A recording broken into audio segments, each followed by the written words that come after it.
With the teams on course, the start line feels eerily quiet.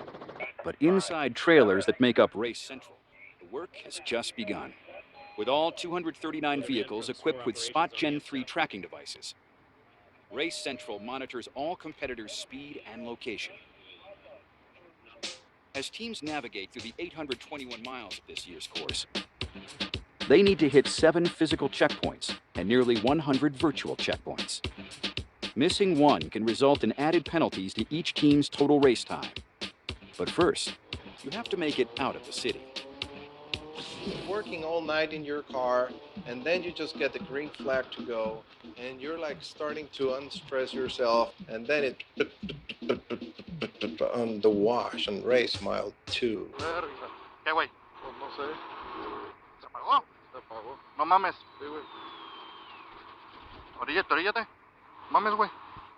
Quédate aquí. And then you just lose power. You can start it, but it won't start. So we started moving all the plugs, and we noticed that a pin in one plug was out of place. But that made us start like 1 hour after the last car, because it took us like 1.5 hours to really manage to fix it. Yes, sir. Okay. That was disappointing. Up ahead, things couldn't be any better for Menzies Motorsports. All trophy truck teams have the ability to utilize helicopter support for spotting and safety reasons. It's a common practice for the top teams, especially when traveling at speeds well over 100 miles per hour. When you think of trophy trucks, it's the unlimited vehicle. It's the biggest, baddest thing out there. These vehicles do 120 miles an hour through 4-foot bumps. Unbelievable, these vehicles are built with 900 horsepower, 30 inches of wheel travel, 39-inch tires. I mean, it's just everybody's dream is to get in one of these vehicles and go race it. It's the biggest, baddest machine. Beginning of the race went perfectly smooth all the way to race mile 160. We got into position 2. Speed limiter's off, it's all you. And then it got real intense with Tavo Bedosla, who was leading, and we were 15 seconds off the leader's dust. So we were staying right where we wanted to. Left, go right on course. Vildosa kind of jumped out of the pit right in front of us, and we didn't even see him sitting there, and all of a sudden thought, hey, this was an opportunity to try to pass him. Go. We came through his dust at 120, and spectators are everywhere, and just one of those moments that was terrifying. It's another high-speed disaster narrowly averted at the Baja 1000. But Bryce doesn't manage to get past the leader.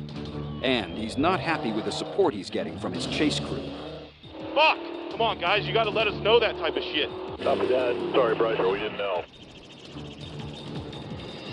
If someone would have let us know that they had pulled in to try to change the tire, we could have definitely picked it up and been in a better spot to pass them at that time. I didn't want to be pushing this hard. This is not good for a Baja 1000. But we made it pass, and we got by him, and we were first struck on the road by race mile 200. So just how we planned it. Having made it past the leader's dust, Menzies Motorsports is in first place. But only 50 miles outside of the city, rookie team Pistola is finding out just how difficult it is to navigate the course under pressure. What is it? I can't see you. Sitting in the right-hand co-driver's seat, Blair Soren is one of the youngest competitors in the race. But Paige's fears that Blair isn't ready seem to be proving true. We'll pull over, okay? Let me get a good spot, all right? Valuable seconds tick away as Paige checks on her sister. Tom, what's wrong? Too much. What's too much? Are you stressed, anxiety, you're gonna throw up? You need to take a shit? What? I'm stressed. Okay. Doing a terrible job. No, you're not doing a terrible job. Okay. All right, let's go. There's more of them coming. Okay, let's go. Just try to help me the best you can. Hey, Dad, this is Paige. Do you copy? Yeah, you're good. What's up? My alarm's out. Hey, Jesse, get your suit on. Yeah, Jesse will be ready. That section was really horrible. Blair, you're awesome. You made it here. Only 80 miles into their race, crew chief Pete Soren calls a much-needed audible. Instead of making preparations to drive the truck herself in several hours, Jessie Combs will now have to replace Blair as the team co-driver. Yeah, I ate. I went pee. Took a number 2.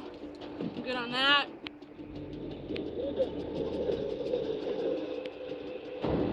Seatbelt fell off the bottom. I don't think I was getting sick. I think it was more like it was a mental thing. Like I was mentally making myself feel that way just because I thought I couldn't do it. You're good. Go.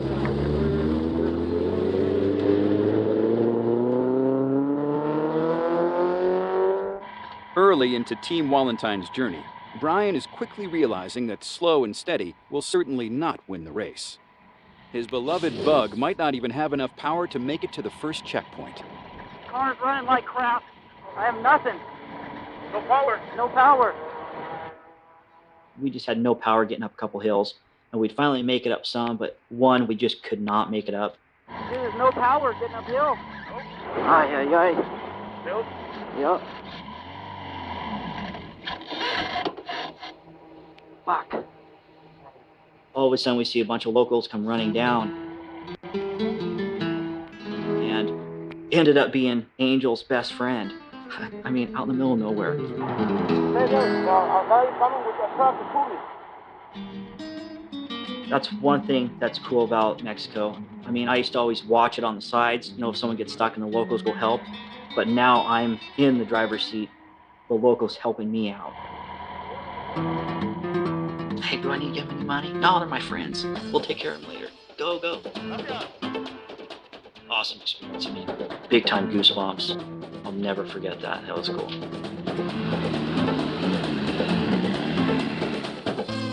100 miles into their race, losing power is the least of Team Core's issues. With 980 horsepower under the Minotaur's hood, the V10 Viper engine is running perfectly as expected. However, the same can't be said about the GPS system. Okay, I have no race course here. I have no GPS race course. Nothing. There's no trail at all. We lost the GPS. I didn't have course line anymore. I had no course data. I have no idea why this happened. Now you have to drive by feel, which cuts you back probably 10 or 15% because it makes the navigator useless. He's not like a useful tool anymore. The GPS issue forces Kent to slow down and threatens their goal of finishing within the top 20. With the reputation of Kent and Sarah May's business tied to their race results, the pressure is on for Team Core to get the GPS fixed at the next pit stop. It's gotta have a corrupted file or something because it keeps saying the same shit over and over again. No, there it goes. You gotta have course. We gotta have course. I don't know what to do here. Well, I think what we do is we stop until we get this fixed.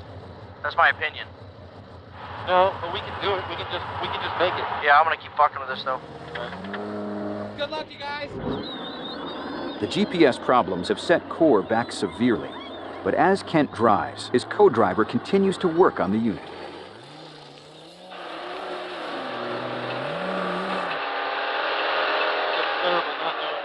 I think I fixed it.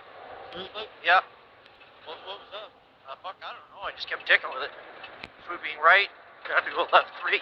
Got it fixed. Fuck yeah, I got it fixed. Awesome. Yeah, go that way, go that way. Got it. Going right. Right turn. With the ability to navigate, the team is back on course, and more importantly, back in the competition. 35 miles behind them, Team Pistola is trying to settle in after the unexpected change with Jessie Combs replacing Blair as the team's new co-driver. We come through this fence line and, Jess is like, go right, go right. Basically, we went way too far right. Stay right, I believe. You're perfectly on course. Oh my god. Are you okay? I'm okay. Are you okay? Are you okay? Yeah, I'm okay. That's not good. It's definitely not good. I'm so sorry. At any time in Baja, you're just one half turn from disaster, and Paige has just found that out the hard way. Paige, you okay? Yeah. Are you sure? Fuck. Are you sure? It's okay. It's okay. It's okay. The worst part of the whole crash is I thought it was over. I thought I ruined the entire race. My dad worked so hard to get us all these sponsors, put the entire program together, let us pre-run, and I just destroyed the entire race in 100 miles. We're watching them on our little tracker in the truck. We can see where they're going, and now they're at 0 miles an hour. I got a little emotional. I got a little nervous. Brett, what are you hearing about the 722? 722 is in a ravine buried. That's what 3030 Chase is saying. We get them calling us on the radio that they're broken. All right, we're on our way. We got everybody, right, Reb? As day falls tonight, Pete heads to the crash site. It will be over 2 hours before he's able to assess the damages, not only to the truck, but to Jesse and his daughter Paige as well. And like all support crews, he relies on Race Central for news. I got a race update for you on Paige Sawyer. That ditch she hit is pretty squared off. I think she did damage. I don't think she's stuck in a ditch. I think she did damage, so she's still stuck there 3-4 hours. This is what a broken A-arm looks like in Baja. 20 miles before checkpoint 1, Brian Wallentine is still questioning the engine power of his Class 11 Bug. The amateur driver is just looking to keep his bucket list dream alive. When I pulled up, JT, Doug, everybody, they all had everything dialed in, ready to go. See that little fuzzy right there? It's like silicone. So we found out the problem. Took the power tank and blew it out and got all the chunks out of it and put it back together, and she ran the rest of the race.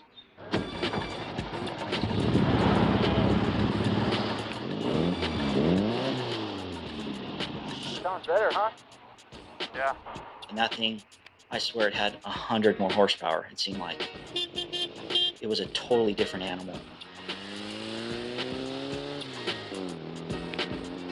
Nearly a third of the way into the race, Menzies Motorsports is still in first place and several miles ahead of their closest competitor. Race mile 240, all good. All right, man. I need you for 1 more hour. Yeah, good. be on your A game for 1 more hour. Everything just kept coming our way. Like, we were slowing down, but we kept putting more and more time on the competition. And that usually doesn't ever happen. Good job, guys. Good job. We'll give you a split in a minute. This is ours. Good, Jesse. Good truck. Yep. At race mile 300, right before I was about to get out, we already had like a 6-minute lead, and I was maybe driving 60% just to get the truck to Jesse, give him a perfectly brand new truck for him to get in and take it from there. And it's just some of those times the cards fall in your hand, and that was the first half of the race. That's what was happening to us. He was supposed to solo the entire Baja 1000, but Bryce's recent knee injury called for longtime teammate and mentor Jesse Jones to take on half the race. It's a familiar story, and in previous years,